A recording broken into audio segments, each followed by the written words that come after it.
नमस्कार, प्रादेशिक समाचार के साथ मैं आसिया नाजली। पहले मुख्य समाचार। राज्य सरकार ने संशोधित दिशा निर्देश जारी करते हुए घाटों पर छठ पूजा करने की दी इजाजत। लोक आस्था और सूर्योपासना का महापर्व छठ आज नहाय खाए के साथ होगा शुरू, खरना कल। पिछले 24 घंटों के दौरान राज्य भर में मिले 261 नए कोरोना संक्रमित, 343 लोगों को स्वस्थ होने के बाद अस्पतालों से दी गई छुट्टी। और भारतीय रिजर्व बैंक ने लक्ष्मी विलास बैंक के कामकाज पर 30 दिन के लिए लगाई रोक। राशि निकासी की अधिकतम सीमा 25,000 रुपए। अब समाचार विस्तार से। कोविड-19 महामारी के खिलाफ देश एकजुट होकर लड़ रहा है। आप भी हमारे साथ सुरक्षा और बचाव के 3 आसान एहतियाती उपायों का संकल्प लें। मास्क पहनें, 2 गज की दूरी है जरूरी, सुरक्षित दूरी बनाए रखें, हाथ और मुंह साफ रखें। झारखंड सरकार ने शारीरिक दूरी का पालन करते हुए नदी और तालाबों के घाटों पर छठ पूजा करने की इजाजत दे दी है। राजधानी रांची में मुख्यमंत्री हेमंत सोरेन और स्वास्थ्य एवं आपदा प्रबंधन मंत्री बन्ना गुप्ता की उपस्थिति में राज्य आपदा प्रबंधन प्राधिकार के सदस्यों की हुई बैठक में ये निर्णय लिया गया। बैठक के बाद मुख्यमंत्री ने कहा कि छठ पूजा के सुरक्षित आयोजनों को लेकर कई निर्देश दिए गए हैं। संशोधित दिशा निर्देश के मुताबिक शारीरिक दूरी के नियमों का अनुपालन करते हुए छठ घाटों पर छठ पूजा की अनुमति दी गई है। जो प्रधानमंत्री का वचन है, जब तक दवाई नहीं कोई ढिलाई नहीं, जनभावना को देखकर हमने ये निर्णय लिया है कि नदी तालाबों में सरकार द्वारा सोशल डिस्टेंसिंग, सैनिटाइजिंग, मुंह में मास्क लगाकर 2 गज की दूरी बनाकर आप लोग इस त्योहार को मनाएं। और मेरा व्यक्तिगत आग्रह है, और मैंने देखा भी है, हजारों लोग अपने अपने घरों में ही बरसों से छठ मनाते हुए आ रहे हैं। और इस बार भी क्योंकि ये समय वक्त बहुत विपरीत है, आम जीवन के लिए, आम नागरिक के लिए कोरोना का संक्रमण अभी भी वातावरण में है। इसका कोई इलाज नहीं है, ये भी हम जानते हैं। इसका इलाज मात्र आपके पास खुद के हाथों में। उसको ध्यान में रखकर आप अधिक से अधिक घरों में ही इस त्योहार को मनाएं, ये हमारी अपील होगी। राज्य सरकार के दिशा निर्देश के अनुसार छठ पूजा के दौरान लोगों को नदी, तालाब, डैम, झील में एक दूसरे से 6 फीट की दूरी रखनी होगी। मास्क पहनना आवश्यक होगा, जबकि सार्वजनिक स्थानों और जलाशयों में थूकना मना रहेगा। वहीं जलाशयों के किनारे स्टॉल नहीं लगाने के निर्देश दिए गए हैं। सार्वजनिक स्थानों पर आतिशबाजी पर रोक रहेगी और संगीत या मनोरंजन के कार्यक्रम भी नहीं होंगे। छठ समितियों से प्रशासन के दिशा निर्देश के अनुपालन में सहयोग करने को कहा गया है। लोक आस्था और सूर्योपासना का महापर्व छठ आज नहाय खाए के साथ शुरू हो जाएगा। कल खरना अनुष्ठान होगा। षष्ठी तिथि 20 नवंबर को अस्ताचलगामी सूर्य को अर्घ्य दिया जाएगा। वहीं सप्तमी तिथि 21 नवंबर को उदयमान सूर्य को अर्घ्य देने के साथ ही 4 दिवसीय पर्व संपन्न होगा। महापर्व को लेकर श्रद्धालु तैयारी में जुट गए हैं। इधर राजधानी रांची सहित राज्य के तालाबों और डैमों की साफ सफाई में भी लोग जुटे हैं। मुख्यमंत्री हेमंत सोरेन के आदेश के बाद रांची के वार्ड 37 स्थित मलार कोचा में छूटे हुए लोगों का आधार और राशन कार्ड बनवाने की प्रक्रिया कल शुरू कर दी गई है। इसके लिए विशेष शिविर का आयोजन किया गया। मुख्यमंत्री को उपायुक्त ने अवगत कराया कि राशन और आधार कार्ड उपलब्ध कराने के लिए खाद्य आपूर्ति पदाधिकारी को नोडल पदाधिकारी प्रतिनियुक्त किया गया है। साथ ही मलार कोचा के योग्य लाभुकों को सरकारी योजनाओं का लाभ देने का काम शुरू कर दिया गया है। मुख्यमंत्री ने वीडियो साझा कर जानकारी दी गई थी कि मलार कोचा के लोग राशन और आधार कार्ड से वंचित हैं। यहां कम से कम 100 ऐसे परिवार हैं जिनके पास आधार या राशन कार्ड नहीं है। मामले की जानकारी के बाद मुख्यमंत्री ने संज्ञान लेकर सभी परिवारों को उचित मदद और सरकारी अधिकारों से जोड़ते हुए सूचित करने का आदेश उपायुक्त को दिया था। प्रधानमंत्री नरेंद्र मोदी ने कहा है कि आज दुनिया के सामने सबसे बड़ी समस्या आतंकवाद की है। उन्होंने स्पष्ट शब्दों में कहा कि जो देश आतंकवादियों को संरक्षण और मदद दे रहे हैं, उन्हें इसके लिए जिम्मेदार ठहराया जाना चाहिए। श्री मोदी ने 12वें ब्रिक्स शिखर सम्मेलन को संबोधित करते हुए कल ये बात कही। श्री मोदी ने इस बात पर प्रसन्नता व्यक्त की कि रूस के नेतृत्व में आतंकवाद के खिलाफ ब्रिक्स की रणनीति को अंतिम रूप दिया गया। प्रधानमंत्री ने कहा कि भारत अपने नेतृत्व में भी इस नीति को और आगे बढ़ाएगा।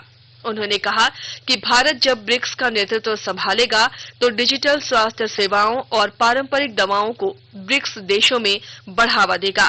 प्रधानमंत्री ने इस बात पर जोर दिया कि अपने मजबूत औषधि क्षेत्र की बदौलत भारत कोविड महामारी के प्रकोप के दौर में 150 से अधिक देशों को दवाएं उपलब्ध कराने में सफल रहा। झारखंड पुलिस के अपराध अनुसंधान विभाग सीआईडी के लिए नया ड्रेस कोड लागू कर दिया गया है। डीजीपी एमवी राव और सीआईडी के एडीजी अनिल पाल्टा ने सीआईडी के नए नेवी ब्लू जैकेट का कल राजधानी रांची में लोकार्पण किया। इस जैकेट के आगे झारखंड पुलिस का लोगो और पीछे झारखंड सीआईडी लिखा हुआ है। अनुसंधान, तलाशी या गिरफ्तारी के दौरान सीआईडी की टीम को ये जैकेट पहनना अनिवार्य है। इससे आम लोगों में पुलिस के प्रति सकारात्मक छवि बनेगी। वहीं कर्तव्य निर्वहन के दौरान सीआईडी की टीम को विशेष सहूलियत भी होगी। गिरिडीह में सखी मंडल की दीदियों द्वारा अगरबत्ती बनाई जा रही है। इस दीपावली में स्थानीय लोगों ने सखी मंडल द्वारा निर्मित मोमबत्ती और अगरबत्ती की खूब खरीदारी की। विस्तृत ब्यूरो के साथ हमारे संवाददाता। गिरिडीह जिला प्रशासन और झारखंड लाइवलीहुड प्रमोशन सोसाइटी के संयुक्त प्रयास से सखी मंडलों द्वारा सुगंधित अगरबत्तियां बनाई जा रही है। नीति आयोग ने इस कदम की प्रशंसा की है। गिरिडीह में इस दीपावली सखी मंडल द्वारा निर्मित मोमबत्तियां और अगरबत्तियां खूब बिकी। गिरिडीह डीसी राहुल कुमार सिन्हा ने कहा कि लोकल के लिए आज वोकल होने की जरूरत है। आत्मनिर्भर भारत के लिए जरूरी है कि सखी मंडल के दीदियों के द्वारा बनाई जा रही सुगंधित अगरबत्तियों का हम प्रयोग करें। रमेश प्रभाकर, आकाशवाणी समाचार, गिरिडीह।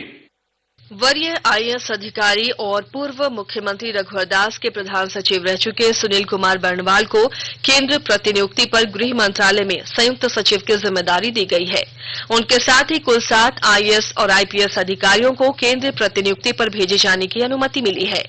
सुनील बर्णवाल को छोड़कर बाकी सभी दूसरे राज्यों से हैं। केंद्रीय कार्मिक विभाग ने इससे संबंधित अधिसूचना जारी कर दी है। अधिसूचना जारी होने के बाद राज्य सरकार की अनुमति मिलने पर सभी अधिकारी केंद्र प्रतिनियुक्ति पर अपना योगदान देंगे। आकाशवाणी के ताजा तरीन समाचारों के लिए आप हमारी वेबसाइट newsonair.com पर लॉग ऑन कर सकते हैं। ताजा समाचार Twitter handle @AIR news alerts और Facebook page All India Radio news पर भी उपलब्ध है। आप प्रादेशिक समाचार एकांश के ट्विटर हैंडल @AIR News_Ranchi और Facebook page AIR news Ranchi के अलावा YouTube channel regional news unit Ranchi पर भी हमारे बुलेटिन सुन सकते हैं। प्रादेशिक समाचार आप आकाशवाणी रांची से सुन रहे हैं और अब पेश है कोरोना से बचाव के कुछ संदेश। कोविड-19 से बचाव और सुरक्षित रहने के 3 उपाय। मास्क लगाएं, 2 गज दूरी है जरूरी, सुरक्षित दूरी रखें, हाथ और मुंह साफ रखें।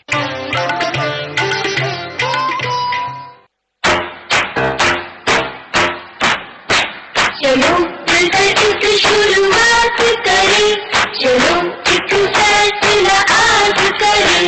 मास्क नहीं तो टोकेंगे, कोरोना को रोकेंगे। चलो एक वादा करते हैं, चलो कुछ वादा करते हैं। मास्क नहीं तो टोकेंगे, कोरोना को रोकेंगे। भारत सरकार द्वारा जनहित में जारी।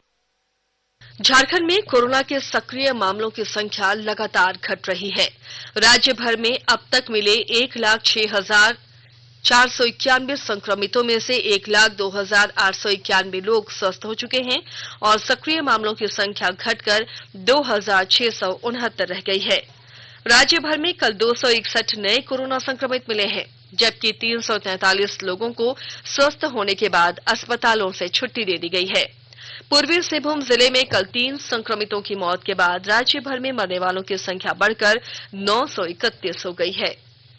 निजी क्षेत्र के लक्ष्मी विलास बैंक लिमिटेड की गिरती वित्तीय हालात को देखते हुए भारतीय रिजर्व बैंक आरबीआई ने इस बैंक के कामकाज पर तत्काल प्रभाव से रोक लगा दी गई है।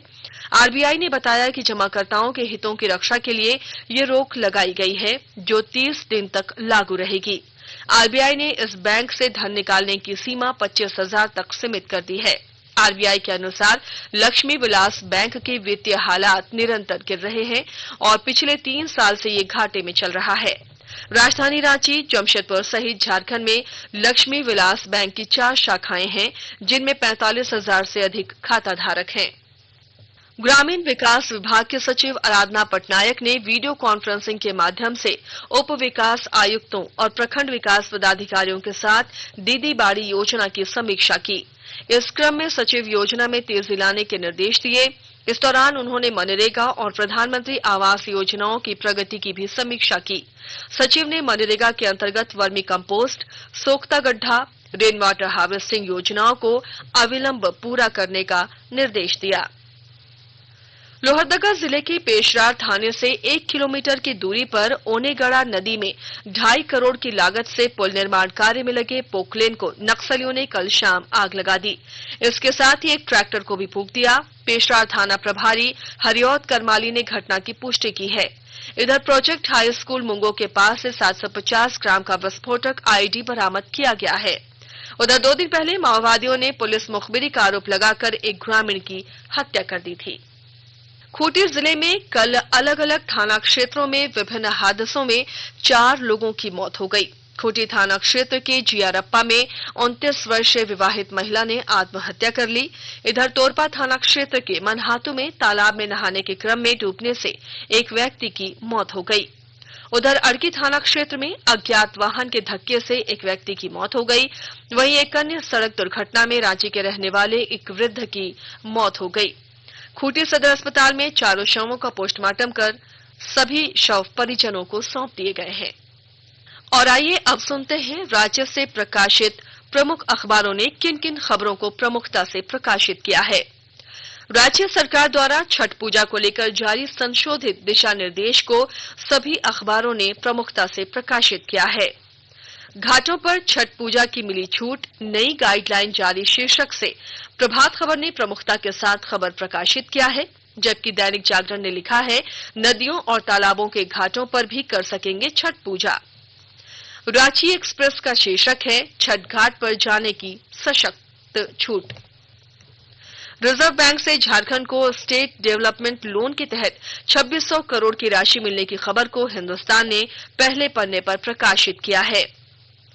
एचईसी के 2000 से अधिक कामगारों को आज बोनस दिए जाने की खबर को दैनिक भास्कर ने पहले पन्ने पर जगह दी है। अंग्रेजी दैनिक हिंदुस्तान टाइम्स और द टाइम्स ऑफ इंडिया ने प्रधानमंत्री नरेंद्र मोदी के ब्रिक्स सम्मेलन के संबोधन को प्रमुखता से प्रकाशित किया है, जिसका शीर्षक है आतंक का समर्थन करने वालों को दोषी ठहराया जाना चाहिए। और अब अंत में मुख्य समाचार एक बार फिर। राज्य सरकार ने संशोधित दिशा निर्देश जारी करते हुए घाटों पर छठ पूजा करने की दी इजाजत। लोक आस्था और सूर्योपासना का महापर्व छठ आज नहाय खाए के साथ होगा शुरू, खरना कल। पिछले 24 घंटों के दौरान राज्य भर में मिले 261 नए कोरोना संक्रमित, 343 लोगों को स्वस्थ होने के बाद अस्पतालों से दी गई छुट्टी। और भारतीय रिजर्व बैंक ने लक्ष्मी विलास बैंक के कामकाज पर 30 दिन के लिए लगाई रोक, राशि निकासी की अधिकतम सीमा 25,000 रुपए। इसके साथ ही आकाशवाणी रांची से प्रादेशिक समाचार का ये बुलेटिन समाप्त हुआ। नमस्कार। घर में रहिए, सुरक्षित रहिए और सुनते रहिए आकाशवाणी।